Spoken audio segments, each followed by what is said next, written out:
The cabin lights dimmed. As passengers settled into their seats aboard SkySummit Airlines Flight 728, a late evening non-stop headed for San Francisco. Soft jazz hummed through the speakers, and the scent of fresh coffee drifted from first class. In seat 2 sat Marcus Ellington, dressed simply in a charcoal hoodie, clean sneakers, and noise-canceling headphones resting around his neck. He looked calm, almost invisible, exactly how he preferred to travel. Arcus had learned long ago that comfort didn't require attention. What he hadn't learned, no matter how many boardrooms he'd conquered, was how quickly assumptions could still find him. Sharply dressed man in a tailored suit stopped in the aisle beside Marcus's seat. He glanced at the seat number, then at Marcus, then back at the boarding pass in his hand. His brow tightened. "I think you're in my seat," the man said, loud enough for nearby passengers to hear. Brr. Arcus removed one headphone. "I don't believe so," he replied evenly. "This is 2A Brr," he man scoffed. "That's a very important person's seat. First class. Are you sure you didn't mean economy? Brr." Ripple of discomfort passed through the row. Marcus reached for his boarding pass, but before he could respond, a flight attendant hurried over, eyes already apologetic, though not to him. "Sir," she said to Marcus, her voice tight.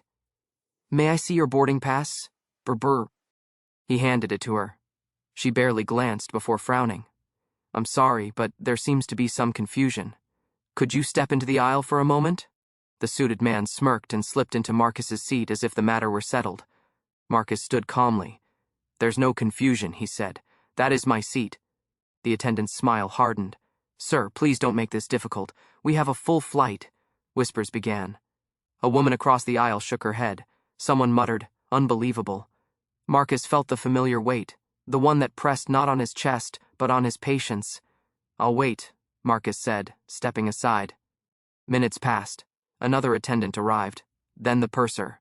The suited man lounged comfortably, sipping champagne now, eyes forward, victorious. Finally, a man in a navy blazer approached briskly from the cockpit, the chief operations officer of SkySummit Airlines, alerted to a disturbance. "What seems to be the problem?" he asked. "Brr." He purser gestured toward Marcus. This passenger was occupying a very important person's seat not assigned to him. "Brr." Arcus met the COO's gaze. "That's not accurate, Bar." Hiku turned, extending a hand toward the suited man. "Sir, apologies for the inconvenience." Before the man could respond, Marcus spoke, quietly, clearly. "Before you continue," he said, "you may want to check the seat assignment again. And the name." Hiku frowned and took the boarding pass from the purser. His face drained of color. Brr. "Marcus Ellington?" He read. A hush fell over the cabin. "Yes," Marcus said, "founder and CEO." The COO swallowed hard. "Owner of SkySummit Airlines BR." He suited man froze. Hiku turned slowly to the man in Marcus's seat. "Sir, you are in the wrong seat. There must be some mistake," the man stammered. "Brr." "There was," the COO said, voice firm, "and it had been corrected." He man was escorted to economy without protest. The flight attendants apologized profusely, eyes downcast. Marcus returned to his seat, accepting a fresh glass of water. As the plane lifted into the night sky, Marcus looked out the window, not in anger, but resolve. Power hadn't shielded him from prejudice. But tonight, truth had cut through it. ND somewhere between the clouds and the stars.